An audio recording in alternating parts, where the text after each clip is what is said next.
మీ బట్టలకి సాఫ్టింగ్ ప్రొటెక్షన్ ఇచ్చే సరైన ప్రొడక్ట్ ఎలిమ్ fabric conditioner. Welcome to ITM news. Telangana రాష్ట్రంలో ప్రముఖ పుణ్యక్షేత్రంగా వెలుగొందుతున్నటువంటి యాదాద్రి శ్రీ లక్ష్మీ నరసింహస్వామి ఆలయ దేవస్థానంలో కలకలం రేగింది. ప్రసాద తయారీ కేంద్రంలో దొంగతనం జరిగింది. అత్యంత కట్టుదిట్టమైన భద్రతా ఏర్పాట్ల మధ్య నిఘా వ్యవస్థ ఉన్నటువంటి అంత పెద్ద టెంపుల్లో దొంగతనానికి పాల్పడింది ఎవరో కాదు, ఇంటి దొంగలే.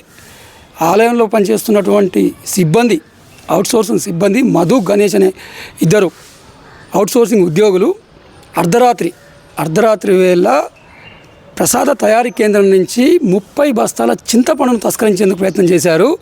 ఒక్కొక్క బస్తా 30 కేజీలు ఉంటుంది. అటువంటి 30 బస్తాలు తీసుకెళ్లే ప్రయత్నం చేశారు.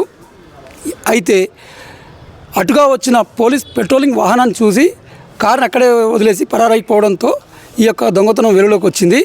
అయితే అత్యంత కట్టుదిట్టమైన భద్రత నడుమ ఉన్న ఈ ఆలయంలోనే ఇలా చోరీ జరిగితే భక్తులు ఆందోళన చెందుతున్నారు.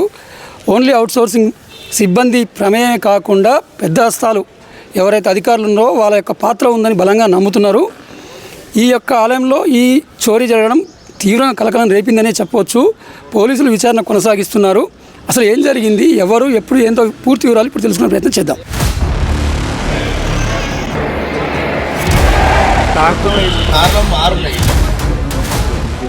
శ్రీ యాదగిరిగుట్ట లక్ష్మీ నరసింహస్వామి ఆలయానికి ఇటీవల కాలంలో భక్తుల తాకిడి ఎక్కువైంది. యాదాద్రి లక్ష్మీ నరసింహస్వామిని సాధారణ రోజుల్లో 30,000కు పైగా, శని ఆదివారం సెలవు దినాల్లో 50,000 మందికి పైగా భక్తులు దర్శించుకుంటున్నారు. హైదరాబాద్ పరిసర ప్రాంతాల నుంచి పెద్ద ఎత్తున భక్తులు యాదగిరిగుట్టకు వస్తున్నారు.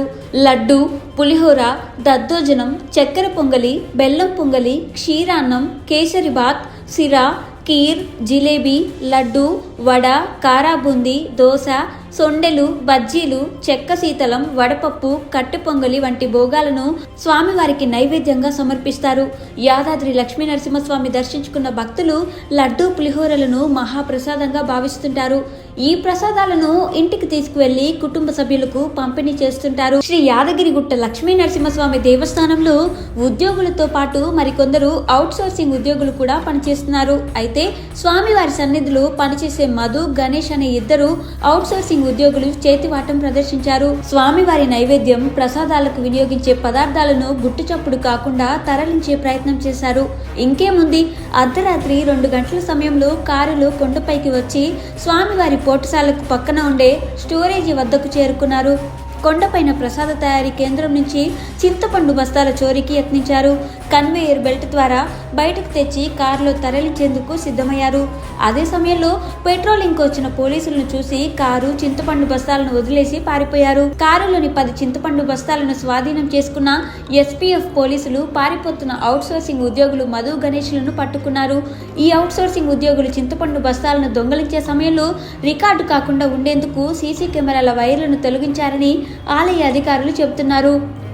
ఈ ఘటనకు సంబంధించి స్థానిక పోలీస్ స్టేషన్ ఫిర్యాదు చేశామని, ఈ చేతివాటం వెనుక మిగిలిన ఆలయ ఉద్యోగుల హస్తం ఏమైనా ఉందా అనే కోణంలో శాఖాపరమైన విచారణ కూడా నిర్వహిస్తున్నామని అధికారులు చెబుతున్నారు. గతంలో ఇటువంటి ఘటనలు జరిగాయా? రాత్రిపూట అవుట్సోర్సింగ్ ఉద్యోగులు కొండపైకి ఎలా వచ్చారు? ఎస్పీఎఫ్ సిబ్బంది నిర్లక్ష్యం ఏమైనా ఉందా అనే కోణంలో కూడా విచారణ జరుగుతున్నట్లు అధికారులు చెబుతున్నారు. తెలంగాణ తిరుపతిగా పేరుగాంచిన యాదాద్రి ఆలయంలో ప్రసాదం కోసం తెచ్చిన వస్తువులు దొంగలించడంతో పలువురు ఆందోళన వ్యక్తం చేస్తున్నారు. నిజంగా ప్రస్తుతం ఉన్నటువంటి సమాజం దేనికి ప్రయారిటీ ఇస్తుంది? ఆర్థిక సంబంధాల చుట్టూ మాత్రమే తిరుగుతుంది. మళ్ళీ ఎన్నికలంగానే చాలా విరక్తి కలుగుతాను. మంచి అనిపిస్తుంది కదా, లేడీస్ కూడా ఛాలెంజింగ్ జాబ్స్ చేసినప్పుడు చాలా బాగుంటది. ట్రాఫిక్ అసిస్టెంట్స్ గా నియమించిన ట్రాన్స్జెండర్స్ అందరితో సాల్యూట్ చేయించుకుంటున్నారు. ఫుడ్ డెలివరీ ఇవ్వటానికి వెళ్ళినటువంటి డెలివరీ బాయ్ అనిల్ పై కళ్ళ ముందు పెళ్ళండి